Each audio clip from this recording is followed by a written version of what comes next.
মির্জা ফখরুল ইসলাম আলমগীর ও তারেক রহমানের সরাসরি নির্দেশে অবশেষে নবম পে স্কেলের গ্যাজেট প্রকাশের বিষয়টি চূড়ান্ত পর্যায়ে পৌঁছেছে। প্রিয় সরকারি চাকরিজীবী ভাই ও বোনেরা, আজকের সকালের আপডেট নিউজে আপনাদের স্বাগতম। যারা আমাদের চ্যানেলে নতুন তারা এখনই চ্যানেলটি সাবস্ক্রাইব করুন, আর হ্যাঁ, অবশ্যই কমেন্ট করে জানাবেন আপনারা কোন জেলা থেকে আমাদের ভিডিওটি দেখছেন। তবে চলুন কথা না বাড়িয়ে আজকের সর্বশেষ সংবাদটি জেনে নিন। সরকারি চাকরিজীবীদের জন্য ৩টি বিশাল সুখবর ঘোষণা করা হয়েছে, যা সারা দেশের লাখো কর্মচারীর পরিবারে ঈদের আনন্দ বয়ে এনেছে।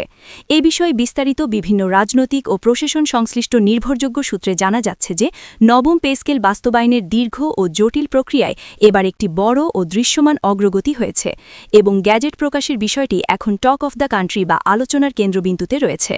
বিশেষ করে নতুন সরকারের শীর্ষ পর্যায় থেকে আসা এই কড়া নির্দেশনার পর বিষয়টি নিয়ে সচিবালয় থেকে শুরু করে মাঠ প্রশাসন পর্যন্ত ব্যাপক আলোচনা ও প্রস্তুতি চলছে।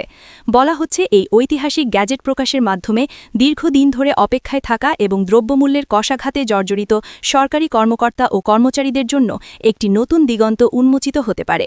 বহু বছর ধরে বেতন কাঠামোর পরিবর্তন ও সংস্কারের দাবিতে বিভিন্ন মহল থেকে যে আলোচনা ও আন্দোলন চলছিল, এই উদ্যোগ সেই দাবিগুলো বাস্তবায়নের একটি অত্যন্ত গুরুত্বপূর্ণ ও শেষ ধাপ হিসেবে বিবেচিত হচ্ছে।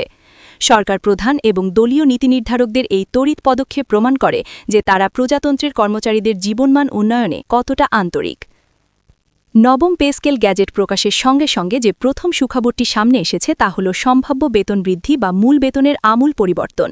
সংশ্লিষ্ট মহলের মতে এবং ফাঁস হওয়া তথ্য মতে নতুন পে স্কেল চালু হলে সরকারি চাকরিজীবীদের মূল বেতন কাঠামোতে বা বেসিক স্যালারিতে উল্লেখযোগ্য ও ইতিবাচক পরিবর্তন আসতে পারে, যা তাদের কল্পনার চেয়েও বেশি হতে পারে।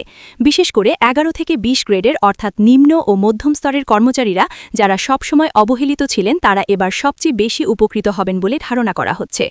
বর্তমান সময়ে চাল, ডাল, তেল, নুন সহ নিত্যপ্রয়োজনীয় দ্রব্যমূল্যের লাগামহীন ঊর্ধ্বগতির কারণে অনেক কর্মচারী এবং তাদের পরিবার চরম আর্থিক চাপের মধ্যে রয়েছেন এবং অনেকেই ঋণ করে সংসার চালাচ্ছেন। ফলে নতুন পে স্কেল তাদের জন্য একটি বড় স্বস্তির বার্তা ও বাঁচার অবলম্বন হিসেবে আসতে পারে।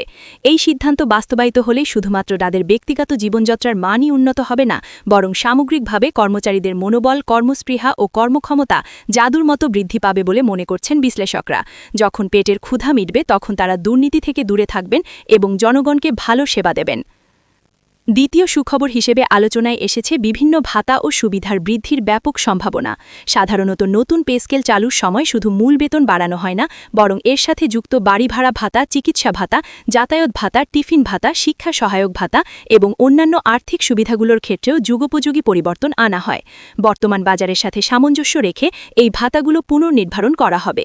এর ফলে কর্মচারীরা তাদের দৈনন্দিন জীবন পরিচালনে, বাসা ভাড়া দিতে এবং চিকিৎসা করাতে আরও বেশি আর্থিক সহায়তা পেতে পারেন।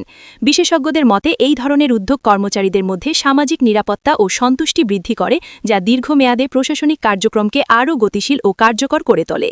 এই সুখবরটি সরকারি চাকরিজীবীদের পাশাপাশি তাদের স্ত্রী, সন্তান ও পরিবারের জন্য একটি ইতিবাচক প্রভাব ফেলতে পারে। বিশেষ করে চিকিৎসা ভাতা বৃদ্ধির ফলে বয়স্ক কর্মচারী এবং তাদের পরিবার সুচিকিৎসা পাবেন এবং শিক্ষা ভাতা বৃদ্ধির ফলে সন্তানদের পড়াশোনা চালানো সহজ হবে। তৃতীয় সুখবরটি হল নতুন পে স্কেলের মাধ্যমে ভবিষ্যতে পদোন্নতি ও পেনশন সুবিধার ক্ষেত্রেও ইতিবাচক ও দীর্ঘমেয়াদী পরিবর্তন আসার সম্ভাবনা। কারণ পেনশন, গ্র্যাচুইটি এবং অন্যান্য অবসরকালীন সুবিধা সাধারণত শেষ মূল বেতনের ওপর নির্ভর করে নির্ধারিত হয়। ফলে নতুন পে স্কেলে যখন মূল বেতন প্রায় দ্বিগুণ হবে, তখন ভবিষ্যতে অবসরপ্রাপ্ত কর্মচারীরাও এর সুফল ভোগ করতে পারবেন এবং তারা এককালীন অনেক টাকা পাবেন, যা দিয়ে তারা শেষ জীবন শান্তিতে কাটাতে পারবেন। এটি দীর্ঘমেয়াদে সরকারি চাকরিকে আরও মেধাবীদের কাছে আকর্ষণীয় করে তুলবে এবং নতুন প্রজন্মকে সরকারি চাকরির প্রতি আগ্রহী করে তুলবে। একই সঙ্গে এটি কর্মচারীদের মধ্যে একটি স্থায়ী এবং নিরাপদ অনুভূতির সৃষ্টি করবে, যা প্রশাসনিক কাঠামোর স্থিতিশীলতার জন্য অত্যন্ত গুরুত্বপূর্ণ। যারা অবসরে যাবেন তারা আর দুশ্চিন্তাগ্রস্ত হবেন না, বরং তারা জানবেন যে রাষ্ট্র তাদের শেষ বয়সের দায়িত্ব নিয়েছে।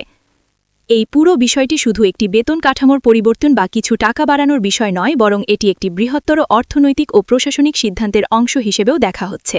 নতুন পে স্কেল চালু হলে দেশের সামগ্রিক অর্থনীতিতে এর ইতিবাচক ও চেইন রিয়াকশনের মতো প্রভাব পড়তে পারে।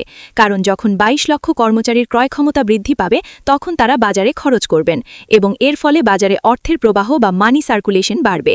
এর ফলে ব্যবসা বাণিজ্য চাঙ্গা হবে, দোকানপাটে বিক্রি বাড়বে এবং সামগ্রিক অর্থনৈতিক কার্যক্রমেও গতি আসবে। অনেক বিশিষ্ট অর্থনীতিবিদ ও বিশ্লেষক মনে করছেন এটি দেশের অর্থনৈতিক স্থিতিশীলতা বজায় রাখতে এবং জিডিপি বৃদ্ধিতে একটি সহায়ক ভূমিকা পালন করতে পারে। একই সঙ্গে এটি কর্মচারীদের দীর্ঘদিনের পুঞ্জীভূত ক্ষোভ ও প্রত্যাশা পূরণের একটি গুরুত্বপূর্ণ রাজনৈতিক ও প্রশাসনিক পদক্ষেপ হিসেবেও বিবেচিত হচ্ছে। সবশেষে বলা যায়, মির্জা ফখরুল ও তারেক রহমানের নির্দেশে নবম পে স্কেলের গ্যাজেট প্রকাশের এই খবর এবং একই সঙ্গে এই তিনটি বিশাল সুখবরের ঘোষণা সরকারি কর্মকর্তা ও কর্মচারীদের জন্য একটি অত্যন্ত আশাব্যঞ্জক বার্তা হিসেবে এসেছে। যদিও এর সম্পূর্ণ বাস্তবায়ন এবং বিস্তারিত কাঠামো প্রকাশের বিষয়টি এখনও আনুষ্ঠানিকভাবে নিশ্চিত হওয়ার বা প্রজ্ঞাপন জারির অপেক্ষায় থাকতে পারে, তবুও সরকারের শীর্ষ পর্যায় থেকে আসা এই উদ্যোগকে একটি অত্যন্ত ইতিবাচক অগ্রগতি হিসেবে দেখা হচ্ছে। এখন সবার দৃষ্টি রয়েছে চূড়ান্ত গ্যাজেট প্রকাশ এবং তা দ্রুত বাস্তবায়নের দিকে। যদি এটি সফলভাবে এবং দ্রুত বাস্তবায়িত হয়, তাহলে এটি লাখ লাখ সরকারি কর্মচারীর জীবনে একটি বড় পরিবর্তন নিয়ে আসতে পারে এবং দেশের প্রশাসনিক কাঠামোকে আরও শক্তিশালী, দক্ষ ও জনবান্ধব করতে গুরুত্বপূর্ণ ভূমিকা পালন করবে। তো আজকের এই প্রতিবেদনে এ পর্যন্তই ছিল সর্বশেষ আপডেট। পরবর্তী আপডেট আসা মাত্রই আমরা আপনাদের জানিয়ে দেব। ততক্ষণ পর্যন্ত সবাই ভালো থাকুন এবং আমাদের সাথেই থাকুন। ধন্যবাদ। ভিডিওটি খুবই জরুরি, তাই দয়া করে সবার সাথে ভিডিওটি শেয়ার করতে ভুলবেন না। আর নতুন ভিডিও আপডেট পেতে এখনই চ্যানেলটি সাবস্ক্রাইব করুন।